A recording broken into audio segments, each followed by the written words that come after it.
परम श्रद्धेय संत चरण, उपस्थित सज्जन, माता भगिनी,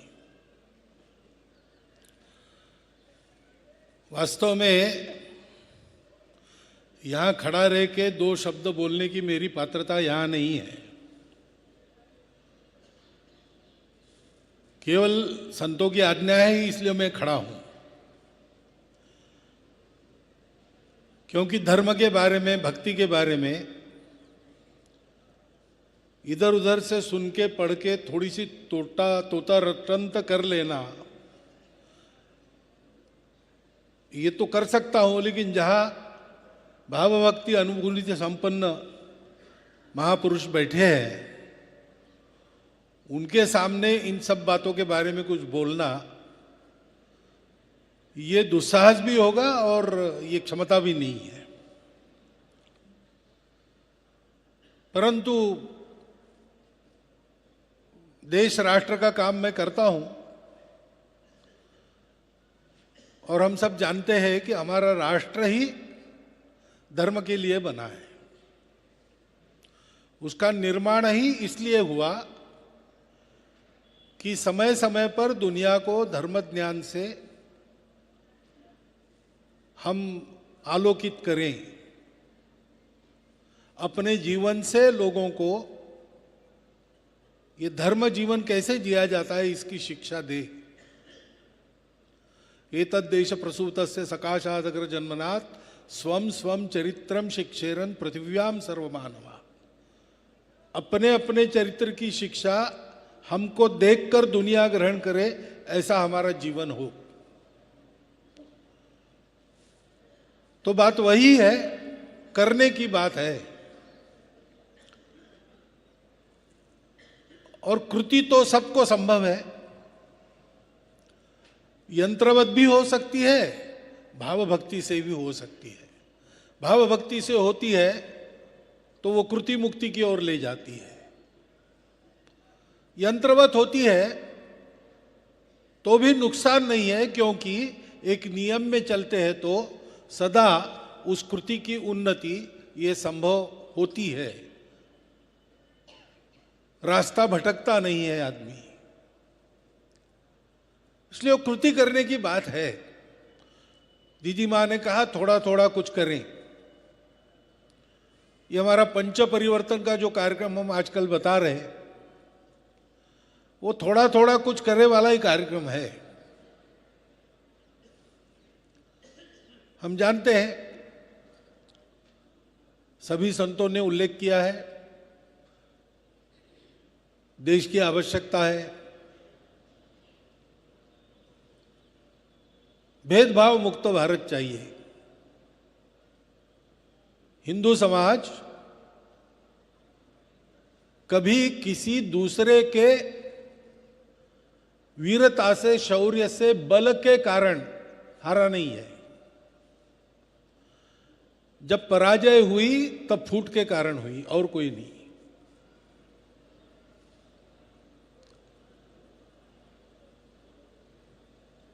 और इसलिए किसी प्रकार का भेदभाव न रहे। तो करना क्या है? तो आचरण से शुरू करना है। तो अपनी दोस्ती जोड़ना है। हम जहां रहते, जितना संचार करते, उसमें जो समाज रहता है उसको हम तो एक मानते हैं, पूरा हिंदू समाज एक है, लेकिन दुनिया उसमें कई प्रकार देखती है, भाषा के, जाति के, पंथ संप्रदायों के।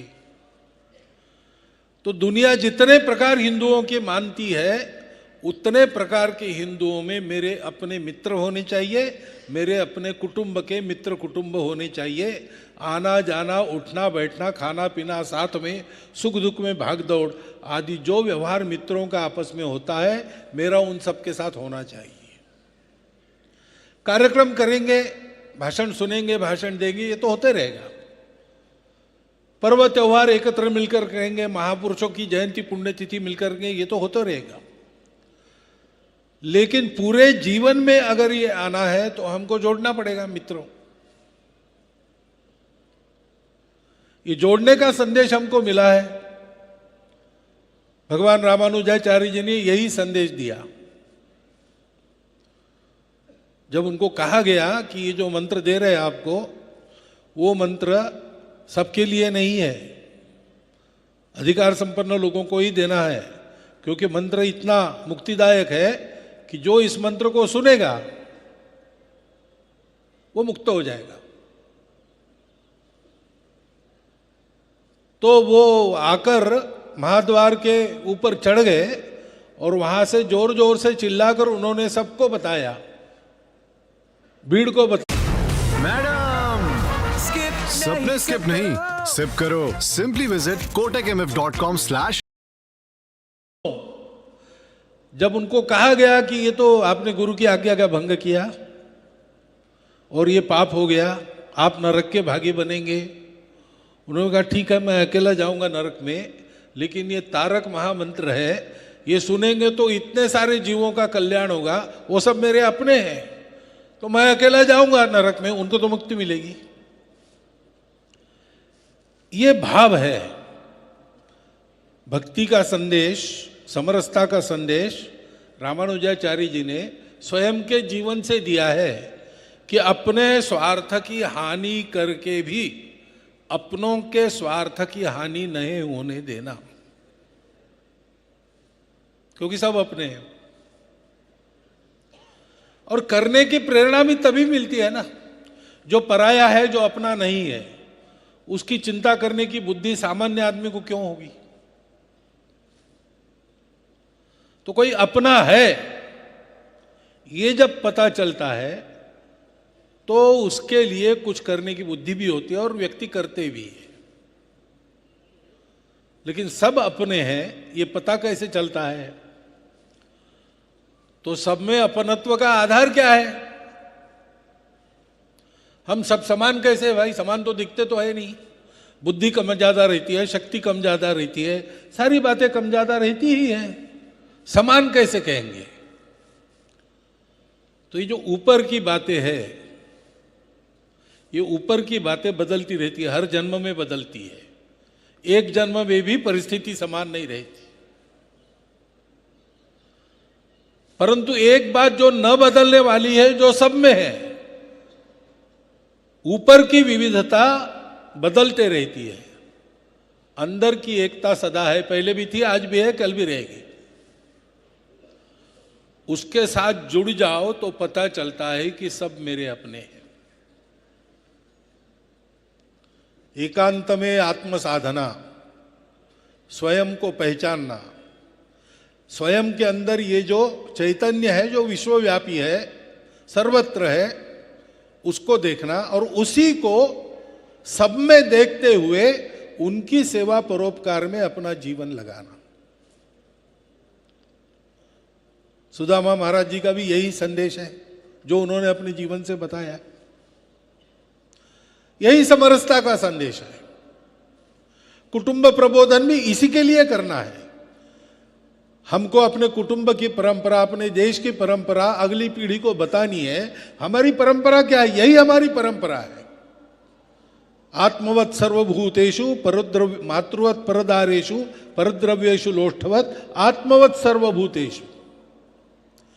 ये व्यवहार हमारे संस्कृति ने सिखाया है, वही हमको अपने कुटुंब के नए बच्चों को पढ़ाना है। उसके लिए बैठना है, हफ्ते में एक दिन इन सब बातों की चर्चा करनी है, उनको प्रवृत्त करना है। अपने लिए रोज करते हो, अपने परिवार के लिए भी रोज करते हो, समाज के लिए भी रोज कुछ करो।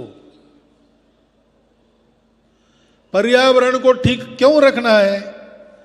क्योंकि पर्यावरण और हम अलग नहीं है। पश्चिम मानती है कि हम सृष्टि के स्वामी हैं। हमको हमारे पूर्वजों ने बताया है और वो सत्य है कि हम स्वामी नहीं हैं, हम अंग है। सृष्टि के हम अंग है। अंगांगी भाव से हम और सृष्टि एक ही है। तो सृष्टि के प्रति अपनापन भी ऐसे ही आता है। उस सत्य को देखते हैं तो शाकुंतल में वर्णन है, शकुंतला जी जब दुष्यंत के यहां जाने के लिए हुई तो वर्णन है कि वहां के लता पल्लव भी रोने लगे, फूल कुम्हलाने लगे, क्योंकि रोज उनको पानी देने वाली, उनका लाड़ प्यार करने वाली शकुंतला अब जा रही है। अब सृष्टि में ये चैतन्य देखना और ये संबंध देखना, ये किसकी कल्पना में आता है? जिसको ये बात मिली है, उससे जुड़ना वही भक्ति है। जुड़ने में ही भक्ति है। उस जगह जुड़ते हैं तो बाकी सब छूटते जाता है। सत्संग इसीलिए महत्वपूर्ण है। जो लोग जुड़े हैं, जिनका बाकी सब छूट गया है, उनके संगति में रहेंगे, हम भी वैसे धीरे धीरे बनेंगे। ये भक्ति महत्वपूर्ण है। काम होने के लिए ज्ञान चाहिए, कर्म चाहिए, लेकिन भक्ति के बिना ज्ञान रावण का ज्ञान हो जाता है। रावण कोई कम ज्ञानी नहीं था। और भक्ति के बिना कर्म विक्षिप्त कर्म, पागलों का कर्म हो जाता है। ज्ञान और कर्मों का ठीक परिणाम चाहिए। अपने जीवन में शांति आनंद, दूसरों के जीवन में शांति आनंद, ये अगर अपने ज्ञान के बल पर, अपने कर्म के बल पर हमको करना है और करना ही है, तो फिर भक्ति चाहिए। और इसलिए भक्ति एक शक्ति है।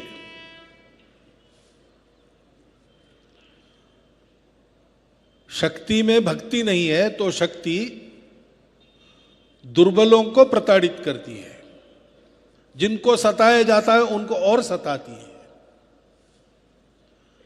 जैसे कहते हैं, विद्या विवादाय धनम मदाय शक्ति परेशान परपीडनाय। विद्या मिली तो विवाद के लिए उपयोग किया, धन मिला तो मदान्ध हो गए, और शक्ति है तो सताते हैं सारी दुनिया को। महाशक्ति बनते हैं, सारी दुनिया को सताते हैं। भारत के सामने ये कभी नहीं था। इस शक्ति का आदर्श हमारे सामने नहीं है। हमारे सामने वो शक्ति है जिसमें अमरत्व की शक्ति है, क्योंकि वो भक्ति से निकली। प्रहलाद के ऊपर कितनी परिस्थितियां आई। आज हमारे यहां भी परिस्थितियों की चर्चा हम करते हैं। परिस्थिति को देखते तो डर ही लगता है कि बात बिल्कुल सही है, लेकिन हम जानते हैं भाई, परिस्थिति आती है और जाती है। ऐसी परिस्थिति पहली बार थोड़ी आई है। हमने सुल्तानों बादशाहों के नीचे 500 साल तक जीवन जिया, तब भी था। हमारा कुछ बुरा होना रहता तो उसी समय हो जाता, लेकिन उसमें से हम बाहर आए और फिर से एक हिंदुओं का देश इस नाते आगे बढ़ रहे हैं। ये शक्ति कहां से आई? आसमानी सुल्तानी दोनों प्रकार के अत्याचारों में से हम जा रहे थे। नरमुंड तोले जा रहे थे मनों से, यज्ञोपवीत के को भी तोला जाता था। ऐसे अत्याचारों में हमने अपने धर्म को बचा कर रखा, अपना बलिदान देकर भी। और फिर से आज उस सनातन धर्म का डंका सारी दुनिया में हमारे संतों के द्वारा प्रसारित हो रहा है। ये शक्ति कहां से आई? भक्ति से आई। प्रहलाद जी ने भी सारे अत्याचार उसी के बल पर सहन किए ना, क्योंकि वो शक्ति थी जो मिट नहीं सकती थी, और वो शक्ति अपना काम करती है, समय पर करती है। लोगों को भक्ति द्वारा उसके लिए तैयार रहना पड़ता है। वानरवीर तैयार है तो राम जरूर आएंगे। पांडव अगर अपने शस्त्र उतारकर रथ में युद्ध के लिए बैठे हैं तो सारथी जरूर मिलेंगे। हमारी तैयारी की कमियों के कारण बातें रुकती है। एक बार हमारी तैयारी हो गई कि धर्म संस्थापनार्थ आए, उनको आना ही है। वो तैयारी भक्ति से होती है। हम संघ का काम करते यानी क्या करते हैं? उसी भक्ति को भक्ति का आलंबन राष्ट्र बनाकर उत्पन्न करते। भक्ति तो एक ही है, वो दो नहीं होती। आराध्य का स्वरूप क्या है वो अलग अलग होता है, लेकिन रूप के पीछे जो सत्य है उसी की भक्ति होती है। ये यथा माम प्रपद्यन्ते, ऐसा भगवान ने कहा है। और इसलिए उस भक्ति को जगाना, प्रेम भक्ति के बिना नहीं नाथ के मन भावेगा, उस अपनेपन को जगाना, समाज में सारी विषमताओं को दूर करने के लिए जो विराट उद्यम चाहिए, सबका चाहिए, वो उस भक्ति के बल पर ही बनेगा। और इसलिए ऐसे भक्तिधाम जहां जहां है वहां बुलाते हैं तो सामान्यतः मैं कभी नहीं नहीं कहता, पहले से कार्यक्रम बनाओ तो फिर कोई इलाज नहीं रहता। लेकिन कोई मनुहार करनी नहीं पड़ती, क्योंकि वहां हम जाते हैं तो हमारा लाभ है उसमें। आजकल की भाषा में हमारी बैटरी चार्ज हो जाती है, क्योंकि जो हमको करना है, शक्ति जागरण का काम हमको करना है। साधना ही मुक्ति का शुभ द्वार है, शक्ति ही तो शांति का आधार है, बताया। वो शक्ति जागरण उस भक्ति से ही होता है। और वो भक्ति जागृत करने वाले हमारे यहाँ पर संत है, क्योंकि वो स्वयं भक्त है, वो जुड़े हैं, उनकी बाकी बातें छूटती रहती है और निरंतर वो निकट उधर जाते रहते हैं। तो हमारे सामने उदाहरण रहता है कि दुनियादारी में भी रहकर दुनियादारी से अलग परम सत्य से जुड़े लोग हैं। हमारा धर्म सत्य है, हमारी अनुभूति सत्य है, और किसी के पास ये संतों की परंपरा नहीं है। व्यवस्था संपन्न सत्यों की कमी बाकी सब जगह है। भारतवर्ष में वह परंपरा अखंड अक्षुण्ण आज भी चली आ रही है। इसलिए उन संतों के परम उपकार है। हम लोग राष्ट्र के नाते जीवित है, समाज के नाते जीवित है, उनके कारण है। आज भी इतनी पतित अवस्था में भी भारतवर्ष में लोगों को जीने की सीख मिलती है, अध्यात्म की अनुभूति मिलती है, और सब प्रकार की विपदाओं के बावजूद हमारा जीवन चल तो रहा ही है, आगे भी बढ़ रहा है। उसका कारण ये भक्ति है। और इसलिए ऐसे आयोजनों में मैं जाता हूं। आयोजन अपनी जगह तो हो ही जाएंगे, परंतु हम सब लोगों को ये ध्यान रखना है कि वहां हम जाएंगे तो कुछ एक कण क्यों ना हो बटोर कर लाए। लोग भक्तिभाव से वृंदावन आते हैं, यहाँ की मिट्टी की छोटी सी पुड़िया बनाकर अपने साथ ले जाते हैं। अयोध्या की रज ले आते हैं, वृंदावन की रज ले आते हैं, अपने घर में पूजा घर में रखते हैं, रोज उसका वंदन करते हैं। तो यहाँ जो ये भक्ति है, वातावरण में विवेक है, वैराग्य है, त्याग और सेवा का जीवन है, परोपकार का जीवन है, सबके प्रति समदृष्टि रहकर सबको अपना मानकर उनके साथ व्यवहार करने की जो रीति है संतों की, उसका कुछ तो हम ले चले। कण कण भी यदि अणु में तेज हो तुम्हारा, चमकाए तिमिर भरा भूमंडल सारा। आज भूमंडल तिमिर भरा हो रहा है, इसको चमकाने का दायित्व हमारा है। और हमारे पास उस तेज के निधि ऐसे भक्तिपूर्ण जीवन में, ऐसे धामों में विराजते हुए हम देख रहे हैं। आयोजन होते हैं, 10 दिन का ये आयोजन होगा, संतों का स्मरण होता है, रामानुजाचार्य जी का स्मरण होगा, सुदामादास जी महाराज का स्मरण होगा। तो उनके इस जीवनादर्श में कुछ तो हम ग्रहण करें और कुछ तो करना प्रारंभ करें। हम करना प्रारंभ कर दे, बाकी बातें सब अपने आप ठीक हो जाएगी। क्योंकि परिस्थिति दिखती है, वो तब तक है जब तक हम उसके सामने डरते हैं या पीछे होते हैं। हम खड़े हो गए तो हमारे सामने टिकेगी ऐसी कोई शक्ति आज भी दुनिया में नहीं है, क्योंकि हम सत्य पर खड़े हैं, हम करुणा पर खड़े हैं, हम शुचिता पर खड़े हैं। उसके लिए निरंतर तपस करने वाले संतों की छत्र छाया में हम खड़े हैं। और इसलिए ऐसी कोई बात नहीं जो हमको मिटा सकती है, ऐसी कोई परिस्थिति नहीं है जिस पर हम विजय नहीं पा सकते, और ऐसी कोई कठिनाई हमारे मार्ग में नहीं है जिसको दूर करके संपूर्ण दुनिया को धर्म के प्रकाश से हम आलोकित नहीं कर सकते।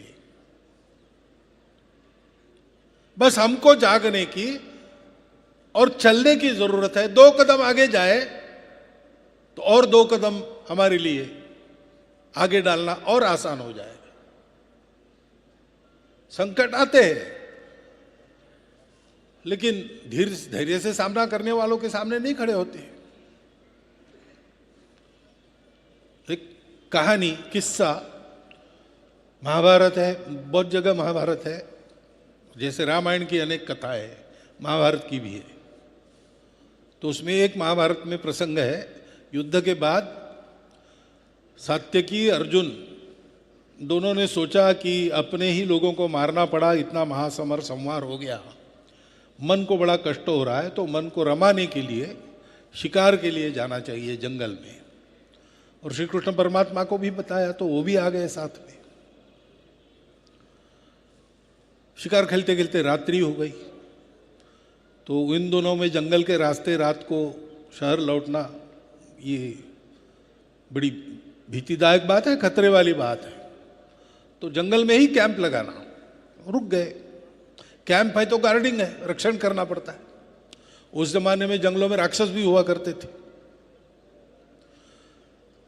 तो तय हुआ कि सात्यकी की पहली पारी रक्षा की, अर्जुन की दूसरी और भगवान की तीसरी। तो हाथ में खड्ग लेकर सात्यकी पहरा देने लगा, अर्जुन कृष्ण दोनों सो गए। तो वहां एक राक्षस आया, वो अंगूठी जितना था, माया भी था। तो उसने सात्यकी को देखकर कहा कि अच्छा हो गया तुम तीनों यहाँ चल के आ गए मेरे पास। बहुत दिनों में मैंने मनुष्य का मांस नहीं खाया था, अब तुम तीनों को मार के मैं खाऊंगा, अपनी भूख मिटाऊंगा। तो पहले तो दिखे ही नहीं कौन बोल रहा है। सात्यकी ने खोजा तो दिखा कि घास के पत्तों के पीछे एक अंगूठी जितना राक्षस बोल रहा है। तो सात्यकी हंसा, उसने कहा कि तुम्हारी छोटा मुंह बड़ी बात, तुम कितने हो, हम कितने हैं, तुम कौन सी वल्गना कर रहे हो, ये अपने अपने मौत को न्योता दे रहे हो, मृत्यु को निमंत्रण दे रहे हो। तो राक्षस ने कहा कि तुम मनुष्य की जाति हो ना, मुझोर हो तुम, अभी हुआ कुछ नहीं, तेरी मेरी कुश्ती नहीं हुई और तुम बड़ी बात कर रहे हो कि ऐसा करेंगे वैसा करेंगे। कुछ मुंह में जितना जोर है उस समय बाहुओं में हो, तो आ जाओ सामने, करो लड़ाई। तो सात्यकी को क्रोध आ गया, उसने उसको एक लात मारी, वो लगी, लेकिन राक्षस का कुछ नहीं बिगड़ा, वो जोर से हंसा, थोड़ा सा बड़ा हो गया। फिर यही चला 4 घंटा सात्यकी के पूरी पारी में। सात्यकी तरह तरह से उस पर आघात करता था और वो मार खा के बड़ा होता था और आदमकद बन गया। तो सात्यकी भागा वहां से, अर्जुन को जगाया, भैया अब तुम्हारी बारी है, वहां एक राक्षस है, वो निपट ही नहीं रहा हमसे। अर्जुन ने कहा कोई बात नहीं, मेरे पास दिव्यास्त्र है, मैंने बहुत राक्षसों को मारा है। अर्जुन गया, उसने राक्षस खड़ा था, उसको कहा कि जाओ घर भागो अपने, अब तुम्हारा पाला अर्जुन से है। भीष्म कर्ण जैसे योद्धाओं को परास्त कर महासमर से जो जीवित बचकर निकला है, ऐसे अर्जुन से, दुनिया का सर्वश्रेष्ठ धनुर्धर जिसको कहते हैं, उससे तुमको लड़ना है। तो प्राण प्यारे हो तो जाओ घर में। तो राक्षस हंसा, उसने कहा तुम्हारी कहानी तो हमने सुनी है, अपने दादा के ऊपर पीछे से एक नपुंसक के पीछे आड़ लेकर और बाण चलाए, और बेचारा कर्ण उसका रथ का पहिया फंसा था, तब उसको उखाड़ने के लिए वो जब निशस्त्र होकर नीचे आया तब उसको मारा, और दुनिया का सर्वश्रेष्ठ धनुर्धर कहलाते हो। लेकिन यहाँ तो कोई नहीं है और मैं जमीन में धंसूंगा नहीं, और तुम किसके पीछे छिपोगे, यहाँ दूसरा कोई नहीं है। तो अर्जुन को गुस्सा आ गया, बात भाई कड़वी थी और सत्य भी थी, लग गई। तो उसने दिव्यास्त्र निकाले, प्रहार करना शुरू किया। लेकिन बात वही, जितना मार खाए राक्षस बड़ा होते जाए। 4 घंटे के बाद अर्जुन को भी स्मरण हुआ गया कि अपनी पारी खत्म। कृष्ण जी को जगाया कि भगवान आप सोना चाहते हो तो सो जाइए, मैं और 4 घंटा निभा लेता हूं कि वो राक्षस है, वो मरता नहीं है। कृष्ण ने कहा नहीं नहीं, तुम क्या निभाओगे, अभी तुम पसीने से तर हो गए, तुम्हारे गात्र शीतल हो गए, देख रहा हूं, सो जाओ मैं देख लेता हूं। कृष्ण गए, उन्होंने देखा ही नहीं। राक्षस ताल वृक्ष के जितना ऊंचा बन गया था और वो राह देख रहा था कि अब ये भी कुछ बोलेगा, लेकिन ये देखने के लिए ही तैयार नहीं थे।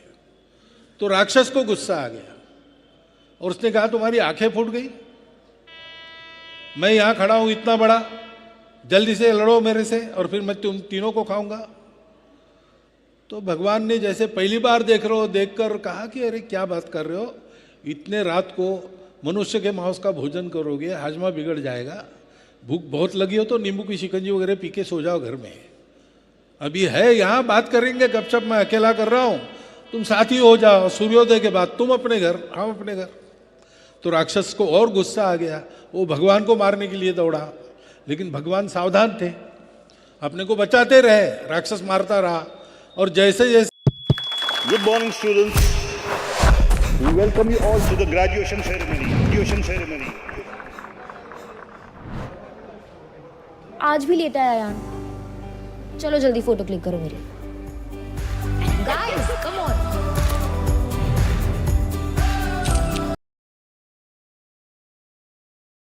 राक्षस का क्या किया तो बताया, पल्लू में बांधा है, कौन सा अस्त्र चलाया, कौन सा मंत्र जपा, क्योंकि अस्त्र मंत्र की जरूरत नहीं, ये राक्षस है वो अपनी बौखलाहट पर चिड़चिड़ाहट पर पलने वाला है। हम अगर स्थिर रहे, गंभीर रहे, संकट क्या है हमने आकलन किया, अपना बल क्या है आकलन किया और उसके बलबूते सामना किया, तो इसको हराना तो आसान बात है, हमको कुछ करना ही नहीं पड़ता, वही अपने आप हार जाता है। आज की परिस्थिति ऐसी परिस्थिति है, इस परिस्थिति को हमने पहले भी देखा है, ये हमारा कुछ नहीं बिगाड़ सकती, लेकिन हमको जैसे तैयार होना है अभी हम तैयार नहीं हुए, इसलिए वो हमारे सामने नाच रही है, अंदर से खोखली हो गई है, सारी दुनिया में हार गई है, इनकी व्यर्थता दुनिया के ध्यान में आई है। ये सारी जो आसुरी शक्तियां हैं, जैसे जैसे हम धार्मिक समाज के, सनातन समाज के, हिंदू समाज के सब लोग एक होते जाएंगे, वैसे वैसे ये टूटते जाएंगे। आप देख लीजिए पिछले 50 साल में जैसे जैसे हिंदू एक होता गया, वैसे वैसे इनके टुकड़े होते चले गए। हमको कुछ नहीं करना है, भक्ति के आधार पर सबको अपना मानकर उस आत्मैक्य का बोध सदैव अपने हृदय में जागृत रखकर कर्म करना है, शक्ति के आधार पर चलना है, सात्विक शक्ति के आधार पर चलना है। ना भय देत काहू को, ना भय जानत आप, भक्तों को भय नहीं रहता। ऐसे भक्त बनना और ऐसा भक्त बनने के लिए ऐसे आयोजनों में जाना, संतों के सत्संग को पाना और संतों के उपदेश का कम से कम उस समय जो उपदेश मिला उसका एक कण अपने आचरण में लाने का संकल्प करना और उसको पूरा करना, फिर आना, फिर अगली बात को सुनना, उसको करना। ऐसे अपने जीवन को हम बनाते चले, सबको जोड़ते चले, तो निश्चित है कि आने वाले 20-30 वर्षों में भारत विश्व गुरु बनकर संपूर्ण दुनिया को सुख शांति भरा नया जीवन देने वाला राष्ट्र बनेगा, हिंदू राष्ट्र, धर्म राष्ट्र रहेगा। इसको कोई अन्यथा नहीं कर सकता, क्योंकि इसी के लिए भारत का जन्म है और वह प्रयोजन सामने उपस्थित है। हमारे तैयारी की देर है, उसमें लग जाइए। इतना एक हाथ जोड़कर अनुरोध आपके सामने रखता हूँ, संतों के सामने क्षमा याचना करता हूं, कुछ उल्टा सीधा हो गया होगा तो वे मेरी गलती बालक मानकर क्षमा करें और आपको धन्यवाद देता हुआ मेरे 4 शब्द समाप्त करता हूं।